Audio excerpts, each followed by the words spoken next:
ನಮಸ್ತೆ. ಅನೇಕ ಸಿಹಿ ತಿಂಡಿಗಳಲ್ಲಿ ಬಳಸುವಂತಹ ಬೆಲ್ಲದ ಪಾಕವನ್ನು ಸರಿಯಾದ ಹದದಲ್ಲಿ ಯಾವ ರೀತಿಯಾಗಿ ತಯಾರಿಸೋದಂತ ಈ ದಿನ ನೋಡೋಣ. ಎಲ್ಲ ಅಡುಗೆಗಳಿಗೆ ಅದರದೇ ಆದಂತಹ ಒಂದು ಪಾಕ ವಿಧಾನವಿರುತ್ತೆ. ನಾವು ಅದನ್ನು ಸರಿಯಾಗಿ ಪಾಲಿಸದೆ ಹೋದರೆ ಅದರ ರುಚಿ ಮತ್ತು ನೈಜ ಸೌಂದರ್ಯ ಹಾಳಾಗುವ ಸಾಧ್ಯತೆಗಳೇ ಹೆಚ್ಚಾಗಿರುತ್ತೆ. ಆದ್ದರಿಂದ ಯಾವ ಯಾವ ಸಿಹಿ ತಿನಿಸುಗಳಿಗೆ ಯಾವ ಎಳೆಯ ಪಾಕವನ್ನು ಬಳಸಬೇಕಂತ ವಿವರವಾಗಿ ನೋಡೋಣ. ಮೊದಲು ಉತ್ತಮ ಗುಣಮಟ್ಟದ ಬೆಲ್ಲವನ್ನು ಈ ರೀತಿ ಸಣ್ಣದಾಗಿ ಜಜ್ಜಿ ಒಂದು ಪಾತ್ರೆಗೆ ಸೇರಿಸಿ ಬೆಲ್ಲ ಮುಳುಗುವಷ್ಟು ನೀರನ್ನು ಹಾಕಿ ಸ್ಟವ್ ಮೇಲೆ ಕುದಿಯೋದಕ್ಕೆ ಇಟ್ಕೊಳ್ಳೋಣ. ನಿಮ್ಮ ಹತ್ರ ಸಮಯ ಕಮ್ಮಿ ಇದ್ದರೆ ನೀವು ಕಡಿಮೆ ನೀರನ್ನು ಹಾಕಿ ಕೂಡ ಬೇಗ ಪಾಕವನ್ನು ತಕ್ಕೋಬಹುದು. ಆದರೆ ಈ ರೀತಿ ಜಾಸ್ತಿ ನೀರನ್ನು ಹಾಕಿ ಹೆಚ್ಚು ಸಮಯ ಕುದಿಸಿ ಪಾಕವನ್ನು ತೆಗೆಯೋದ್ರಿಂದ ಬೆಲ್ಲದ ಪಾಕ ಮತ್ತು ಅದರಿಂದ ತಯಾರಿಸಿದಂತಹ ತಿನಿಸುಗಳ ಒಂದು ಶೆಲ್ಫ್ ಲೈಫ್ ಜಾಸ್ತಿ ಆಗುತ್ತೆ. 2 ನಿಮಿಷಗಳ ಕಾಲ ಬೆಲ್ಲ ಚೆನ್ನಾಗಿ ಕುದ್ದ ಮೇಲೆ ಅದು ಸಂಪೂರ್ಣವಾಗಿ ಕರಗಿದೆ. ಈ ಹಂತದಲ್ಲಿ ನಾವು ಈ ಬೆಲ್ಲವನ್ನು ಇನ್ನೊಂದು ಪಾತ್ರೆಗೆ ಶೋಧಿಸ್ಕೊಳ್ಳೋಣ. ದಪ್ಪ ತಳದ ಪಾತ್ರೆಯನ್ನೇ ಸೆಲೆಕ್ಟ್ ಮಾಡಿಕೊಂಡ್ರೆ ಒಳ್ಳೆಯದು. ಬೆಲ್ಲ ಈ ರೀತಿ ದಪ್ಪ ಬಬಲ್ಸ್ ಬಂದು ಕುದಿಯುವಾಗ ಒಂದು ತಟ್ಟೆಗೆ ನೀರನ್ನು ಹಾಕಿ ಬೆಲ್ಲದ ಪಾಕವನ್ನು ಪರೀಕ್ಷಿಸೋದಕ್ಕಂತ ಪಕ್ಕದಲ್ಲಿ ಇಟ್ಕೊಳ್ಳೋಣ.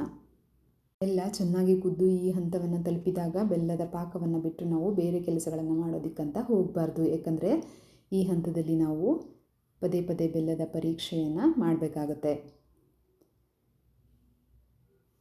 ಈ ಹಂತದಲ್ಲಿ ನಾವು ಒಂದು ಚಮಚದ ಸಹಾಯದಿಂದ ಸ್ವಲ್ಪ ಪಾಕವನ್ನು ತೆಗೆದುಕೊಂಡು ಒಂದು ಬೆರಳನ್ನು ಪಾಕದಲ್ಲಿ ಅದ್ದಿ ಇನ್ನೊಂದು ಬೆರಳಿನ ಸಹಾಯದಿಂದ ಅದನ್ನು ಈ ರೀತಿಯಾಗಿ ಪ್ರೆಸ್ ಮಾಡಿದಾಗ ಯಾವ ಎಳೆಯ ಪಾಕ ಬಂದಿದೆ ಅಂತ ನಮಗೆ ತಿಳಿಯುತ್ತೆ.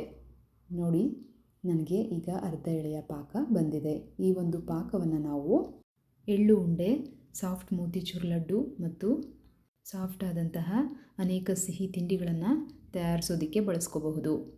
1 ನಿಮಿಷ ಬೆಲ್ಲದ ಪಾಕವನ್ನು ಸಣ್ಣ ಉರಿಯಲ್ಲೇ ಕುದಿಸಿದ ಮೇಲೆ ಮತ್ತೊಂದು ಪಾಕ ಪರೀಕ್ಷೆಯನ್ನು ಮಾಡೋಣ. ಸ್ವಲ್ಪ ಬೆಲ್ಲದ ಪಾಕವನ್ನು ತೆಗೆದುಕೊಂಡು ಒಂದು ಬೆರಳನ್ನು ಅದರಲ್ಲಿ ಅದ್ದಿ ಇನ್ನೊಂದು ಬೆರಳಿನ ಸಹಾಯದಿಂದ ಈ ರೀತಿಯಾಗಿ ಎಳೆದಾಗ ಒಂದು ಎಳೆಯ ದಾರದ ರೀತಿ ಪಾಕ ಬಂದಿರೋದನ್ನು ನಾವು ನೋಡಬಹುದು. ಇದು ಅರ್ಧ ಎಳೆ ಪಾಕಕ್ಕಿಂತ ಉದ್ದವಾಗಿರುತ್ತೆ ಮತ್ತು ಅಂಟಾಗಿರುತ್ತೆ. ಇದನ್ನು ಒಂದು ಎಳೆಯ ಪಾಕ ಅಥವಾ ಒಂದು ಸ್ಟ್ರಿಂಗ್ ಕನ್ಸಿಸ್ಟೆನ್ಸಿ ಅಂತ ಹೇಳ್ತೀವಿ.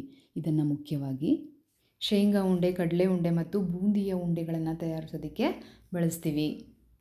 ಇನ್ನು 1 ನಿಮಿಷ ಬೆಲ್ಲದ ಪಾಕ ಕುದ್ದ ಮೇಲೆ ಈಗ ಮತ್ತೊಂದು ಬೆಲ್ಲದ ಪಾಕದ ಪರೀಕ್ಷೆಯನ್ನು ಮಾಡೋಣ. ನೋಡಿ, 2 ಎಳೆ ನಮಗೆ ಕಾಣಿಸ್ತಾ ಇದೆ. 2 ದಾರದ ಎಳೆಯ ರೀತಿ ಸೂಕ್ಷ್ಮವಾಗಿ ಗಮನಿಸಿದಾಗ ಕಾಣಿಸ್ತಾ ಇದೆ ಮತ್ತು ಇದು 1 ಎಳೆ ಪಾಕಕ್ಕಿಂತ ಅಂಟಾಗಿರುತ್ತೆ. ಇದು 2 ಎಳೆಯ ಒಂದು ಬೆಲ್ಲದ ಪಾಕ. ಇದನ್ನು ನಾವು ಮುಖ್ಯವಾಗಿ ಗಟ್ಟಿ ಉಂಡೆಗಳ ತಯಾರಿಕೆಯಲ್ಲಿ ಮತ್ತು ಡ್ರೈ ಫ್ರೂಟ್ಸ್ ಉಂಡೆಗಳ ತಯಾರಿಕೆಯಲ್ಲಿ ಬಳಸ್ತೀವಿ. ನೋಡಿ, ಈಗ ಬೆಲ್ಲದ ಪಾಕ ಕಲರ್ ಸ್ವಲ್ಪ ಡಾರ್ಕ್ ಆಗಿದೆ ಮತ್ತು ಇದು ಸ್ವಲ್ಪ ಥಿಕ್ ಕನ್ಸಿಸ್ಟೆನ್ಸಿಗೆ ಬಂದಿದೆ. ಈಗ ನಾವು ಮೊದಲೇ ತೆಗೆದಿಟ್ಟಂತಹ ನೀರಿನ ತಟ್ಟೆಗೆ ಬೆಲ್ಲದ ಪಾಕವನ್ನು ಸೇರಿಸಿದಾಗ ಬೆಲ್ಲದ ಪಾಕ ಕದಡದೆ ನಾವು ಹಾಕಿದ ಒಂದು ಸ್ಥಳದಲ್ಲೇ ಇದೆ ಮತ್ತು ಅದು ನಾವು ಯಾವ ರೀತಿಯ ಒಂದು ಶೇಪನ್ನು ಕೊಡ್ತೀವೋ ಅದೇ ಒಂದು ಶೇಪಲ್ಲಿ ಇರುತ್ತೆ. ಈ ರೀತಿ ಗಟ್ಟಿಯಾದ ಬೆಲ್ಲವನ್ನು ಎತ್ತಿ ಹಾಕಿದಾಗ ಟಕ್ ಅಂತ ಸೌಂಡ್ ಬರಬೇಕು. ಅದು ಗಟ್ಟಿ ಪಾಕ. ಈ ಒಂದು ಪಾಕವನ್ನು ನಾವು ಚಿಕ್ಕಿಗಳ ತಯಾರಿಕೆಯಲ್ಲಿ, ಮಂಡಕ್ಕಿ ಉಂಡೆಯ ತಯಾರಿಕೆಯಲ್ಲಿ ಮತ್ತು ಬೆಲ್ಲದ ಕ್ಯಾಂಡಿಗಳನ್ನು ತಯಾರಿಸೋದಕ್ಕೆ ಬಳಸ್ತೀವಿ. ನಾವು ಚಿಕ್ಕವರಿದ್ದಾಗ ತಿಂತಾ ಇದ್ದಂತಹ ಕಂಬ್ರಗಟ್ಟೆ ಅನ್ನುವ ಸ್ವೀಟ್ ಕೂಡ ಈ ಗಟ್ಟಿ ಪಾಕದಿಂದಲೇ ತಯಾರಿಸೋದು. ನೋಡಿ, ಬೆಲ್ಲ ಈ ರೀತಿಯಾಗಿ ಗಟ್ಟಿಯಾದ ಮೇಲೆ ಅದನ್ನು ಪುನಃ ತೆಳುವಾಗಿ ಮಾಡ್ಕೋಬೇಕು. ಅಂದರೆ ಈ ಹಂತದಲ್ಲಿ ಸ್ವಲ್ಪ ನೀರನ್ನು ಸೇರಿಸಿ ಚೆನ್ನಾಗಿ ಕುದಿಸ್ಕೊಂಡ್ರೆ ನಮಗೆ ಯಾವ ರೀತಿಯ ಪಾಕ ಬೇಕೋ ಅದು ತಯಾರಾಗುತ್ತೆ. ಬೆಲ್ಲದ ಪಾಕದಲ್ಲಿ ಕೈಯನ್ನು ಅದ್ದುವಾಗ ನಾವು ತುಂಬ ಕೇರ್ಫುಲ್ಲಾಗಿರಬೇಕು. ಹೆಚ್ಚು ಬಿಸಿ ಇರುವ ಪಾಕದಲ್ಲಿ ಕೈಯನ್ನು ಅದ್ದೋದ್ರಿಂದ ಬೊಬ್ಬೆ ಬರುವ ಎಲ್ಲ ಸಾಧ್ಯತೆಗಳು ಇರುತ್ತೆ. ಆದ್ದರಿಂದ ಹುಷಾರಾಗಿ ಈ ಬೆಲ್ಲದ ಪಾಕವನ್ನು ಹ್ಯಾಂಡಲ್ ಮಾಡಬೇಕು. ಸಕ್ಕರೆಗಿಂತ ಹೆಚ್ಚಿನ ಆರೋಗ್ಯ ಲಾಭಗಳನ್ನು ಹೊಂದಿರುವಂತಹ ಈ ಬೆಲ್ಲವನ್ನು ಹೆಚ್ಚಾಗಿ ನಿಮ್ಮ ಅಡುಗೆಗಳಲ್ಲಿ ಬಳಸಿ. ವಂದನೆಗಳು.